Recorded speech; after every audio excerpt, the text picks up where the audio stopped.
दोस्तों, आज मैं आपके लिए 2021 में रिलीज हुई एक फैंटेसी मिस्ट्री हॉरर मूवी लाया हूं जिसका नाम है द अनकाइंड। फिल्म के स्टार्ट में हमें 1898 का टाइम दिखाया गया है, जहां इटली के किसी रीजन की कंट्री साइड में एक क्रीपी सी औरत वुड में कोई सैटेनिक रिचुअल कर रही थी। वो रात बहुत तेज तूफानी थी। रिचुअल के बाद वो औरत सिकल लेकर पास के घर में चली जाती है, जो कि दुमित्रिस्कू मेंशन था। वो औरत काफी भयानक और डरावनी लग रही थी। उसके फेस और कपड़ों पर ब्लड लगा था। वो बच्चों के रूम में जाकर उन्हें मार डालती है और फिर उनका खून पीने लगती है। शोर और चीखों की आवाज सुनकर बच्चों के फादर की आंख खुल जाती है और वो उन्हें देखने के लिए रूम से बाहर आता है। बच्चे अपने बेड्स पर नहीं थे और हर तरफ खून बिखरा था, जिसे देखकर शायद उसे पता चल गया था कि ये सब किसका काम है। इसलिए वो अपनी तलवार और लैंप लेकर सीधा वुड्स में जाता है, जहां उसे अपने बच्चों के ब्लड से भरे हुए कपड़े मिलते हैं। वो बार बार जोराजा चिल्ला रहा था, जैसे किसी को आवाज दे रहा हो। अचानक से एक जगह वो विच उसके सामने आकर अटैक कर देती है और फिर गला दबाते हुए मारने की कोशिश करती है, मगर वो आदमी खुद को बचाकर उस विच को धकेलते हुए एक पेड़ के साथ लगा देता है, जिसकी स्टेक उसके पेट में घुस जाती है और वो उसके सर पर डंडा भी मारता है। लेकिन क्योंकि वो एक विच थी, इसलिए उसे पूरी तरह खत्म करने के लिए आदमी उसे उठाकर अपने घर की बेसमेंट में ले जाता है और उसकी बॉडी में 3 कील ठोक कर उसे जला डालता है। इसके साथ ही सीन कट ऑफ हो जाता है एंड देन हमें मिलान इटली 2008 का टाइम दिखाया जाता है, जहां पर कुछ दोस्त एशले, मार्क, निक, जॉडी और वैलरी छुट्टियां गुजारने आए थे। एयरपोर्ट पर उनका दोस्त क्रिस उन्हें लेने के लिए आया था। रास्ते में सब एंजॉय कर रहे होते हैं, मगर एशले का मूड कुछ ऑफ लग रहा था। फाइनली क्रिस उन्हें कंट्री साइड पर बने एक बड़े से मेंशन में ले आता है, जहां उन्होंने अगले 2 हफ्ते गुजारने थे। ये वही मेंशन था जहां मूवी के स्टार्ट में वो इंसिडेंट हुआ था। ये मेंशन क्रिस को इनहेरिटेंस में मिला था, लेकिन वो इससे पहले यहाँ कभी नहीं आया था। वो लोग गेट खोलने के लिए वैन से नीचे उतरते हैं तो एशले को अंदर एक लेडी दिखाई देती है, जो कि फिर गायब भी हो गई थी। बाकी सबको बताने पर कोई इसकी बात पर बिलीव नहीं करता, क्योंकि कई सालों से उस घर में कोई नहीं आया था। एशले ये भी बोलती है कि उसे इस जगह के बारे में नेगेटिव वाइब्स आ रही हैं, लेकिन कोई ध्यान नहीं देता। वो हवेली काफी बड़ी और एलिगेंट थी। अंदर पहुंचने पर सबको लगता है कि ये मेंशन काफी महंगा होगा, मगर क्रिस बताता है कि ये उसके ग्रैंडफादर ने किसी ऑक्शन में खरीदा था, वो भी बहुत कम पैसों में, क्योंकि इस जगह के बारे में अजीब सी वियर्ड स्टोरीज मशहूर थीं। क्रिस का ख्याल था कि वो इसे आगे फ्यूचर में बेच देगा। निक और क्रिस गाड़ी से सामान लेकर आते हैं और एशले घर को एक्सप्लोर कर रही थी। वहाँ हमें उस विच की स्पिरिट भी नजर आती है। जॉडी और वैलरी को ये जगह काफी पसंद आई थी। वो लोग बाहर गार्डन में फोटोग्राफी कर रही थी। उधर क्रिस निक को बताता है कि वो शादी के लिए रेडी है और इस ट्रिप पर जॉडी को प्रपोज करके उसे सरप्राइज देगा। दूसरी तरफ घर को एक्सप्लोर करते हुए एशले को काफी अजीब थॉट्स आ रहे थे।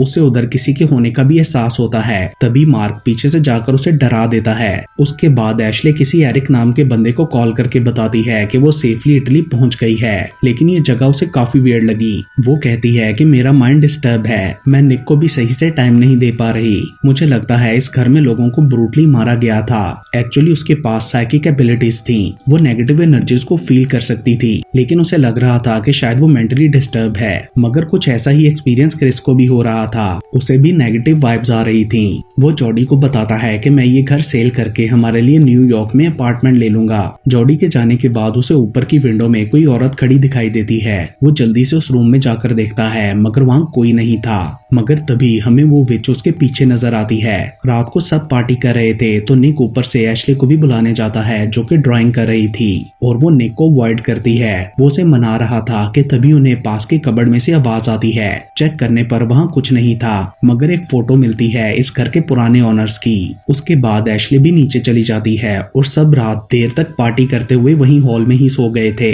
तभी हम विच को कैमरा में घर की तरफ बढ़ता हुआ देखते हैं एंड देन दरवाजा खुलने और बच्चों के हंसने की आवाज से एशले की आंख खुल जाती है और चेक करने पर उसे वहाँ 2 बच्चियां भागती हुई नजर आती हैं। उनके पीछे जाने पर वो एक रूम के अंदर पहुंचती है, जहाँ एक ड्रेसिंग टेबल था और वो उसके आगे बैठ जाती है। अचानक उसके पास एक बॉल आती है। एशले उसे उठाती है तो उस पर ब्लड लगा था और फिर एशले का फेस उस भयानक विच जैसा हो जाता है। वो डर कर चीखते हुए उठती है, मतलब ये उसका सपना था। इसलिए वो दोबारा सो जाती है, जिसके बाद वहाँ रखे रेडियो में से अजीब आवाजें आने लगती हैं और वहाँ हमें विच का साया नजर आता है। अगली सुबह निक उस घर में रखी कुछ फोटोज देखता है जो वहाँ के पुराने ओनर्स की थीं। उसे उन पिक्चर्स में दुख और दर्द फील हो रहा था। उसके बाद वो सब लोग पास के गांव जाने का प्लान करते हैं ताकि खाने की चीजें ले सकें। उधर एशले फिर से घूमते हुए एक ऐसे रूम में पहुंच जाती है जहां बहुत सारे मैनिक्विन्स थे। वहां उसे वही विच हॉन्ट करती है। उससे डरकर भागते हुए सब स्टैचूज गिर जाते हैं, जिनमें उसे एक जली हुई बॉडी का सर नजर आता है। तभी निक वहां आकर उसे संभाल लेता है और उसे तसल्ली देकर वो विलेज जाने के लिए नीचे क्रिस के पास जाता है, मगर उनकी गाड़ी स्टार्ट नहीं होती। इंजन के अंदर कोई जानवर फंसकर मर गया था। उसे निकाल देने के बाद भी गाड़ी स्टार्ट नहीं हो रही थी। वो सब इस सिचुएशन से परेशान हो जाते हैं क्योंकि उनके पास खाने के लिए भी कुछ नहीं बचा था। सब मिलकर सोचने लगते हैं कि अब क्या किया जाए। क्रिस कहता है कि उसके ग्रैंडफादर को जंग से बहुत डर लगता था, इसलिए वो इस पॉइंट ऑफ व्यू से हमेशा कुछ खाना घर में स्टोर रखते थे जो शायद अभी भी बेसमेंट के पुराने किचन में मौजूद हो। वो एशले और वैलेरी को बेसमेंट में खाना ढूंढने भेजता है और खुद निक के साथ गाड़ी ठीक करने की कोशिश करता है। बेसमेंट में जाकर वैलेरी एशली से पूछती है कि तुम और निक कब से साथ हो, जिस पर वो बताती है कि 3 साल से, मगर लास्ट ईयर मैं शंघाई ट्रिप पर गई थी तो वहाँ नशे में किसी लड़की के साथ सो गई और तब से ही मैं निक के साथ इजी नहीं हूँ, गिल्टी फील करती हूँ। दूसरी तरफ हम मार्क और जॉडी को एक दूसरे के करीब देखते हैं। वो दोनों एक दूसरे को लाइक करते थे और क्रिस और वैलेरी को चीट कर रहे थे। इंटीमेट होते हुए अचानक मार्क को जॉडी में विच की शक्ल दिखाई देती है और वो बुरी तरह डरकर चिल्लाता है। जॉडी उसकी बात पर बिलीव नहीं करती और नाराज होकर वहाँ से चली जाती है। नीचे एशले और वैलेरी को कुछ फूड कैंस मिल जाते हैं, मगर वो सही नहीं थे। वैलेरी को वहाँ से करीबी आवाजें आ रही थी, मगर वो इग्नोर कर देती है और दोनों वापस ऊपर चली जाती हैं। उधर मार्क को एक दरवाजा खोलने की आवाज आती है और वो अंदर चला जाता है। उस रूम में कुछ वियर्ड चीजें रखी थीं और कुछ ड्राइंग्स भी थीं, किसी औरत, विच और हैंड की। वहाँ उसे एक और सीक्रेट डोर मिलता है जिसके पीछे एक और रूम था। उधर मार्क एक डायरी देखता है जिसमें सैटेनिक सिंबल्स और रिचुअल्स के बारे में लिखा था और वो बुक अपने साथ ले जाता है। दूसरी तरफ बाकी सब वो खराब खाना खाने से इनकार कर देते हैं। क्रिस कहता है कि वो कल फिर से वैन को ठीक करने की कोशिश करेगा। तभी मार्क वहां आकर उन्हें वो ड्राइंग्स और बुक दिखाता है। उस पिक्चर को देखकर एशले कहती है कि मैंने मैनिक्विन रूम में इसी औरत को देखा था, लेकिन कोई भी उसकी बात पर बिलीव नहीं करता। मार्क बोलता है कि मे बी ये सही कह रही हो क्योंकि मुझे ये डायरी भी मिली है, जिसे देखकर क्रिस बताता है कि ये मेरे ग्रैंडफादर को इस घर के पुराने सामान के साथ मिली थी और वो मुझे इसके बारे में स्टोरीज सुनाया करते थे। तो एशले पूछती है कि कैसी स्टोरीज, जिस पर क्रिस उन्हें बताता है कि मेरे ग्रैंडफादर ने ये घर जंग के दिनों में खरीदा था और वो इसे सोल्जर्स की हेल्प के लिए यूज करते थे और जंग के बाद वो यहाँ रहने लगे और तब उन्हें ये डायरी मिली। इस मेंशन में पहले व्लादिमीर डोमित्रेस्कू नाम का एक आदमी अपनी फैमिली के साथ रहा करता था जो कि बहुत बड़ा बिजनेसमैन था, मगर फिर उसकी वाइफ जोराजा ने अपनी लाइफ सैटर्न को डिवोट कर दी और वो छुप छुप कर सैटेनिक रिचुअल्स किया करती थी। एक बार उसने रिचुअल करके स्ट्राइज नाम की किसी एंशिएंट विच को इवॉक कर दिया जो कि एक पावरफुल इवल डीमन है और उसने जोराजा को पोजेस कर लिया, जिसके बाद उसने अपने ही बच्चों को ब्रूटली मार डाला। व्लादिमीर गुस्से में उसके पीछे गया तो जोराजा से सामना होने पर वो समझ गया कि उसकी बीवी नहीं बल्कि एक विच है, इसलिए उसने उसे मारकर अपने घर की बेसमेंट में 3 कील ठोकर जला डाला और फिर कुछ दिनों की तकलीफ के बाद उसने खुद को भी मार लिया। इस डायरी को पढ़ने के बाद मेरे ग्रैंडफादर यहाँ से हमेशा के लिए चले गए, लेकिन मेरे पेरेंट्स ने उनकी ये बात नहीं मानी कि वो इस जगह को बेच दें। ये सब सुनकर जॉडी कहती है कि ये बातें जानते हुए भी तुम हमें यहाँ क्यों लाए, मगर क्रिस बोलता है कि ये सब स्टोरीज फेक हैं, लेकिन हम जानते हैं कि ये सब स्टोरीज फेक नहीं बल्कि रियल थी, जैसा कि हमें स्टार्ट में दिखाया गया था। लोकल लोगों को भी सब पता था कि वो विच अभी भी वहाँ घूमती फिरती है, इसलिए कोई उधर नहीं जाता था। अब क्रिस डर चुका था, इसलिए वो किसी को भी वो डायरी पढ़ने नहीं देता, जिससे एशले को लगता है कि अभी भी क्रिस उनसे कुछ छुपा रहा है, इसलिए वो फिर भी डायरी पढ़ने लगती है और उसे उस विच की ग्रेव का मैप मिलता है जहाँ उसे जलाया गया था। एंड देन मार्क और जॉडी के कहने पर सब उसे एक्सप्लोर करने के लिए नीचे बेसमेंट में जाते हैं, मगर क्रिस और एशले रास्ते से ही वापस चले जाते हैं। निक और वैलेरी भी ऊपर ही थे। मार्क और जॉडी मैप को फॉलो करते हुए एक हिडन पैसेज तक पहुंचते हैं। आगे बढ़ने पर उन्हें वो स्पॉट मिल जाता है जहां उसे जलाया गया था। वहां उसकी एशेज और बोन्स अभी भी पड़ी थी, जिन्हें टच करने करने पर जॉडी के हाथ में कील लगता है और ब्लड निकलने लगा था। जॉडी कहती है कि ये बुरी तरह जल रहा है और फिर अचानक से वो गायब हो जाती है। उसकी टॉर्च और मोबाइल वहीं पड़ा था। दूसरी तरफ ऐश और वेलरे सोने चली जाती हैं। क्रिस काफी सैड था क्योंकि उसकी स्टोरी ने सबको डरा दिया था और जॉडी भी उससे दूर होती जा रही थी। तो निक उसे तसल्ली देता है। उधर बेसमेंट में मार्क जॉडी को ढूंढ रहा था तो वो उसे एक जगह खड़ी दिखाई देती है, लेकिन शायद वो भी पोजेस हो चुकी थी और मार्क पर अटैक कर देती है। नेक्स्ट सीन में वेली की कुछ आवाजों से आंख खुलती है और दरवाजा अपने आप खुल जाता है। वेली डर कर चादर के अंदर छुप गई थी। उसे लगता है कि शायद मार्क प्रैंक कर रहा है, मगर जॉडी के रूप में वो विच अंदर आ चुकी थी जो उसे मारकर उसकी लाश को छुपा देती है। वेली की चीख की आवाज से एशली की आंख खुल गई थी और वो चेक करने के लिए रूम से बाहर जाती है। वेली तो रूम में नहीं थी, मगर तभी वो विच उसके पीछे लग जाती है। एशली बुरी तरह डर कर भागने लगती है, मगर तभी मार्क वहां आकर उसे बचा लेता है और वो समझ जाते हैं कि विच ने वेली को मार डाला होगा। उनकी आवाजें सुनकर क्रिस भी रूम से बाहर आ गया था। अचानक उन्हें विच के आने की आवाज आती है और वो लोग फिर से भागने लगते हैं। तभी हम देखते हैं कि निक के साथ कोई बेड पर सो रहा है, जिसे वो एशली समझ रहा था, मगर वो वही विच थी जो उस पर अटैक कर देती है। उधर वो तीनों लिविंग रूम में थे जब अचानक से लाइट्स बंद हो जाती हैं। मार्क उन्हें बताता है कि क्रिस की स्टोरी सच थी। बेसमेंट में उन्हें उस विच की डेड बॉडी मिली जो जली हुई थी। क्रिस उसे डांटता है कि तुम वहां क्यों गए। देन मार्क उन्हें बताता है कि नीचे जॉडी के साथ क्या हुआ था। कील लगने के बाद वो गायब हो गई और जब मैंने उसे ढूंढा तो वो बदल चुकी थी और वहाँ हॉरिबल आवाजें भी आ रही थी। एशली को यकीन नहीं आ रहा था कि ये सब कैसे हो सकता है। क्रिस बोलता है कि ये सब मेरी गलती है और मैं ही तुम सबको यहाँ से निकालूंगा। यहाँ मार्क अपनी और जॉडी के अफेयर के बारे में रिवील करता है तो क्रिस को उस पर काफी गुस्सा आ जाता है, मगर एशली उनको लड़ने से रोकती है और कहती है कि हमें यहाँ से निकलने के बारे में सोचना चाहिए। क्रिस पुलिस स्टेशन कॉल करता है, मगर नेटवर्क खराब होने की वजह से ठीक से बात नहीं हो पाती, मगर ऑफिसर फिर भी नंबर ट्रैक करवाकर अपनी टीम के साथ वहाँ जाने के लिए निकल पड़ता है। मार्क क्रिस से सॉरी बोलता है और वो कोई तरीका सोचते हैं वहाँ से भागने का, मगर एशली को लगता था कि वो सब यहीं मारे जाएंगे।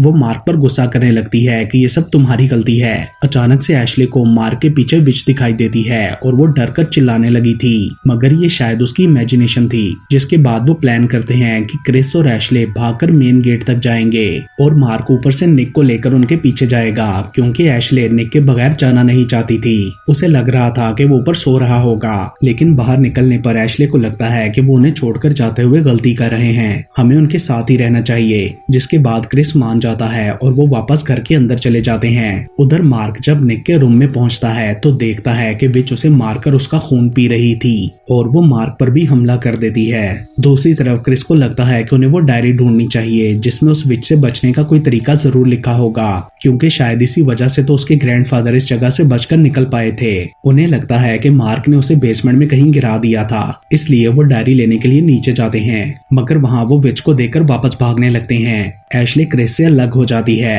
एंड देन वो देखता है कि एशले जमीन पर बेहोश पड़ी है। क्रिस उसे उठाता है तो वो बताती है कि मैंने डायरी ढूंढ ली थी, मगर फिर किसी ने मुझे मारकर बेहोश कर दिया। तभी क्रिस को भी फ्लोर पर वो डायरी नजर आती है, मगर कोई क्रीपी सा हाथ उसे उठा लेता है। ये देखकर वो दोनों डरते हुए ऊपर भाग जाते हैं, जहाँ अगेन उन्हें विच हॉन्ट करती है। भागते हुए उन्हें एक जगह जख्मी मार्क नजर आता है, जिसे कोई पावर अपनी तरफ खींचकर ले जाती है। वो दोनों डरकर भागते हुए खिड़की से नीचे कूदकर जंगल की तरफ भागने लगते हैं। वो जंगल काफी क्रीपी था। ब्लाइंडली भागते हुए वो दोनों एक दूसरे से अलग हो गए थे। एशले रुककर क्रिस को आवाजें देने लगती है, मगर वो अभी भी भाग रहा था। काफी आगे जाकर वो रुकता है तो उसे भयानक आवाज सुनाई देने लगती है। कोई उसकी तरफ बढ़ रहा था। उसे लगता है कि एशले है, मगर तभी कोई नीचे से उसे खींच लेता है। उधर एशले को आगे बढ़ते हुए क्रिस एक पेड़ के साथ बंधा मिलता है। वो उसे टच करने पर देखती है कि किसी ने उसे ब्रूटली मार डाला है। उसकी आंखें भी निकाल ली थी। तभी उसे थोड़ा आगे अपने सब फ्रेंड्स की बॉडी इसी तरह पेड़ों के साथ बंधी नजर आती है। वो वहीं बैठकर बुरी तरह रोने लगती है। अचानक से एशले किसी चीज से टकराकर नीचे गिरती है और बेहोश हो जाती है। एंड देन होश में आने पर हम उसे अपने अपार्टमेंट में देखते हैं। मतलब ये सब उसका सपना था क्या? पास टेबल पर 2 टिकट्स भी रखे थे इटली के। तभी निक बाथरूम से नहाकर निकलता है तो ऐश उससे पूछती है कि क्या तुम्हें मेंशन और विच के बारे में कुछ याद है, मगर वो कहता है कि तुम कैसी बातें कर रही हो, ये सब तुम्हारी इमेजिनेशन है क्योंकि तुम हॉरर मूवीज बहुत ज्यादा देखती हो। कुछ देर बाद उसे एक बॉक्स में से आवाज आती है। देखने पर वहाँ वैसा ही क्लाउन था जैसा उसने मेंशन में देखा था। वो काफी डर गई थी। एक्चुअल में वो सपना जो एशली ने देखा वो उसकी प्रीमोनिशन थी, और इसके बाद जब वो लोग इटली गए तो उनके साथ वही सब हुआ जो उसने सपने में देखा था। नेक्स्ट सीन में हमें दोबारा आगे का टाइम दिखाया जाता है, जहाँ हम एशली को उसी जंगल में पेड़ के साथ बंधा हुआ देखते हैं। वहाँ विच आकर उसे मार डालती है। देन हम उस पुलिस ऑफिसर को अपनी असिस्टेंट के साथ उस घर में एंटर होता देखते हैं। वहाँ हर तरफ ब्लड ही ब्लड था। वो हर जगह सर्च कर रहे होते हैं कि तभी वो विचो ने भी मार डाल दी है, और उस घर का गेट फिर से खुद ही बंद हो जाता है। एंड देन हमें न्यूयॉर्क 2 साल बाद का टाइम दिखाया जाता है, जब एरिक अपनी मॉम को कॉल करके बताता है कि मैं इटली जा रहा हूँ ताकि पता लगा सकूं कि वहाँ एशले के साथ क्या हुआ। एरिक एशले का भाई था, और इसके साथ ही ये मूवी यहीं पर खत्म हो जाती है।